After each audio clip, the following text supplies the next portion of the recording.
تو دوست احباب شکوے کرتے ہیں جی ہمارے کام پورے نہیں ہوتے، اٹک جاتے ہیں، اور پھر وہ کسی کے پاس جاتے ہیں، عملیات والوں کے پاس، تو ان کا تو چونکہ کاروبار ہے، انہوں نے پیسے کمانے ہوتے ہیں، تو وہ سمپل جواب دیتے ہیں جی کسی نے لگتا ہے تمہارا رزق باندھ دیا ہے، کسی نے تمہارا رشتہ باندھ دیا ہے، اور ہم اس کو بلیو کر لیتے ہیں۔ بھائی اللہ کسی کو دینا چاہے تو کون اس کو باندھ سکتا ہے؟ کیوں کسی کو چھوٹا خدا بناتے ہو؟ کوئی کسی کا رزق نہیں باندھ سکتا، کوئی کسی کا رشتہ نہیں باندھ سکتا، ہمارا ایک ہی خدا ہے، اس کے کام کو کوئی روک ہی نہیں سکتا۔ خواہ مخواہ اپنا عقیدہ بھی خراب اور اپنا عمل بھی خراب۔ سیدھی بات ہے کہ نبی علیہ الصلوۃ والسلام نے جو باتیں سکھائیں ان کو کریں، خود بخود عملیات سے جان چھوٹ جائے گی۔ چنانچہ عورتیں اکثر پوچھتی ہیں جی کہ میرا رشتہ اچھا ہو جائے، بیٹے کو جاب مل جائے، بہو کا ویزا رکا ہوا ہے، فلاں کام اٹکا ہوا ہے۔ تو بھئی اٹکے ہوئے کاموں کے لیے عمل نبی علیہ السلام کے مبارک زبان سے ابو داؤد شریف کی روایت ہے۔ نبی علیہ السلام نے فرمایا جو مومن صبح شام 7 مرتبہ اس دعا کو پڑھے گا، اللہ تعالیٰ اس کے ہر ادھورے کام کو پورا فرما دے گا۔ اور وہ کیا ہے؟ حسبی اللہ لا الہ الا ہو علیہ توکلت وہو رب العرش العظیم۔ بعض لوگوں کو رزق کی تنگی کے بڑے شکوے ہوتے ہیں، اور ان کے دل پہ فاقے کا خوف رہتا ہے، ڈر رہتا ہے، اور فاقے سے بچنے کے لیے وہ سارا دن کاروبار کے پیچھے بھاگتے دوڑتے بھی رہتے ہیں۔ سنیے، ابو نعیم کی روایت ہے، ابن ابی شیبہ نے بھی اس کو لکھا کہ نبی علیہ الصلوۃ والسلام نے ارشاد فرمایا جو شخص اس دعا کو پڑھے گا اللہ اس سے 70 مصیبتیں دور کریں گے، جن میں سب سے چھوٹی مصیبت اس کا فاقہ ہوگا۔ جو شخص اس دعا کو پڑھے اللہ تعالیٰ اس سے 70 مصیبتوں کو دور فرمائیں گے، اور سب سے چھوٹی مصیبت فاقہ ہوگی، اور وہ فکرہ ہے لا حول ولا قوت الا باللہ، لا ملجأ ولا منجأ من اللہ الا الیہ۔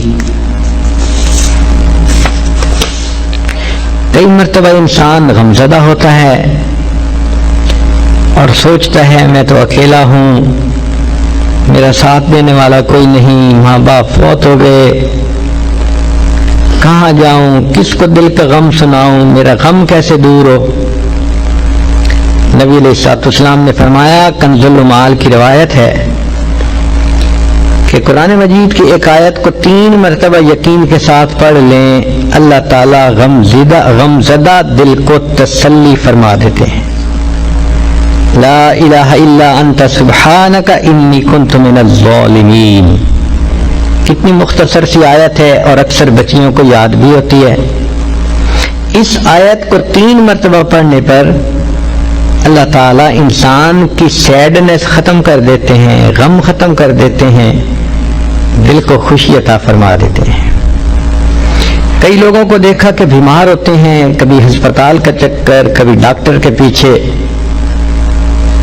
تو نبی علیہ الصلوۃ والسلام نے ایک حدیث پاک میں فرمایا، اس حدیث کو مسند احمد نے روایت کیا اور طبرانی نے روایت کیا کہ جو شخص فجر کے بعد 3 مرتبہ یہ دعا پڑھ لے اللہ 4 مرضوں سے اس کو نجات عطا فرما دیتے ہیں۔ امید ہے کہ مستورات توجہ سے یہ بات سنیں گی اور اس کی اہمیت کو ذرا سمجھیں گی کہ جو شخص فجر کے بعد 3 مرتبہ یہ آیت پڑھ لے تو اللہ تعالیٰ اس کو 4 بڑے بڑے مرضوں سے بچائیں گے۔ نمبر 1، پاگل پن. اگر کوئی آدمی مینٹلی ان بیلنسڈ ہو، ریٹارڈڈ ہو،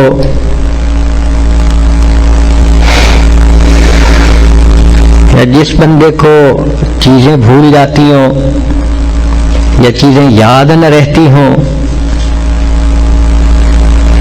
ذہن سے متعلقہ جو بیماریاں ہیں وہ اسی پاگل پن کے زمرے میں آئیں گی. یا کسی کو مرگی کی بیماری ہوتی ہے وہ بھی اسی زمرے میں آئے گی. تو پہلی بیماری جو اللہ تعالیٰ دور کرتے ہیں وہ ہے پاگل پن،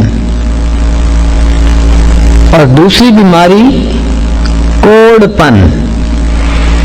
کوڑ پن کہتے ہیں چہرہ بدصورت ہو جانا. یہ بھی ہو سکتا ہے کہ برس کی بیماری ہو جائے، جیسے بعض عورتوں کو جلد بالکل سفید ہو جاتی ہے اور عجیب بدنما چہرہ ہو جاتا ہے، یا کئی مرتبہ جسم پہ تل اتنے نکل آتے ہیں، دانے اتنے نکل آتے ہیں کہ چہرہ بدنما ہو جاتا ہے،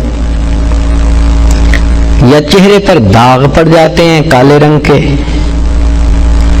تو چہرے پہ داغ پڑیں، چہرے پہ دانے بنیں، یا چہرے پہ برس کے نشان پڑیں، کوئی بھی چیز ہوگی وہ اسی کوڑ پن کے زمرے میں شامل ہوگی جس سے کہ چہرہ انسان کا بدصورت ہوتا ہو. یہ بیماری بھی اللہ دور فرما دیں گے. اب جن بیچاریوں کو بیوٹی پارلر پہ جانے کا شوق رہتا ہے اور اپنے فیس پہ پتہ نہیں کیا کیا پروسیس وہ کرواتی ہیں، تو ان کو تو چاہیے کہ وہ اس آیت کو یا اس فکرے کو بار بار پڑھیں تاکہ اللہ تعالیٰ ان کے چہروں کی خوبصورتی دیر تک سلامت رکھیں. اور تیسری چیز ہے اندھا پن. اندھے پن سے مراد یہ کہ آنکھوں کی بینائی ہی چلی گئی، یا آنکھوں میں موتیا بند آ گیا، یا آنکھوں پہ اینک لگانی پڑ گئی. یہ سب ایک ہی بیماری کی تفصیلات ہیں. تو جن کی نظر کمزور وہ بھی پڑھ سکتی ہیں، یا جن کو لینز لگانے پڑتے ہیں، کنٹیکٹ لینز سے ہی یا کوئی اور، اس مصیبت سے بھی جان چھوٹ گئی. اور جن کی بینائی چلی گئی اللہ ان کے لیے بھی آسانیاں فرما دیتے ہیں. تو پاگل پن کی بیماری ختم، کوڑ پن کی بیماری ختم، اندھے پن کی بیماری ختم، اور چوتھا فرمایا فالج کی بیماری ختم.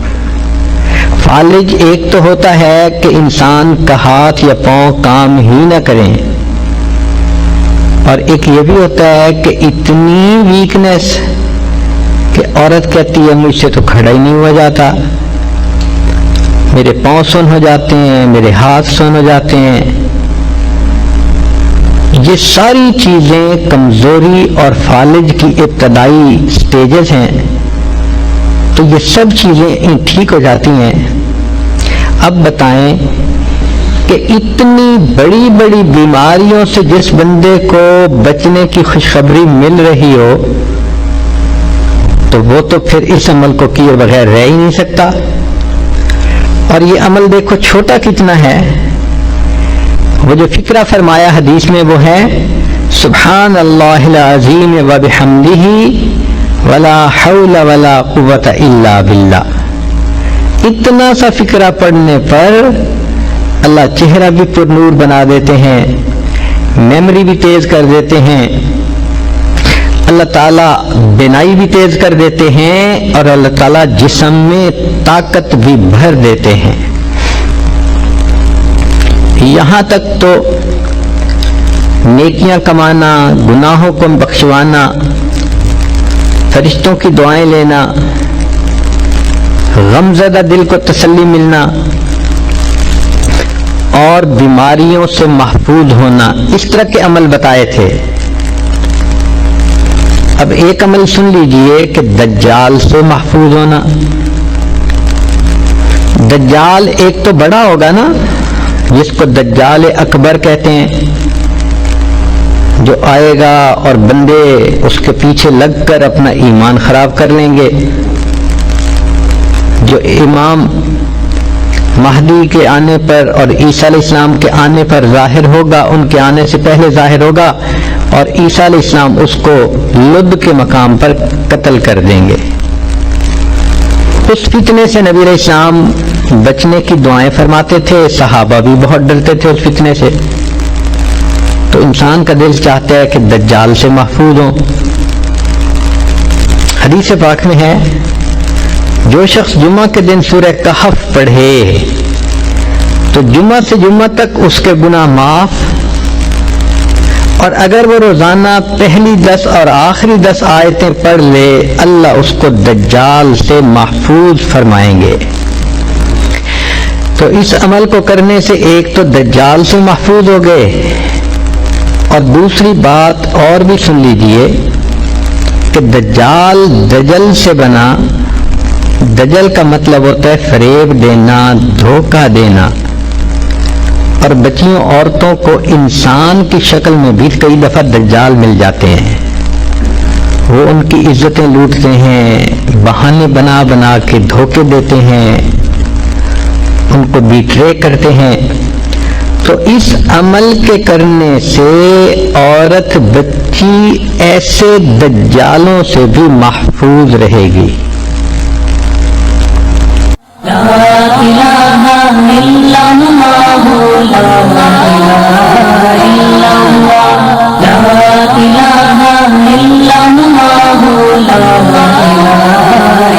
اللہ، لا الہ الا اللہ، لا الہ الا اللہ، لا الہ الا اللہ.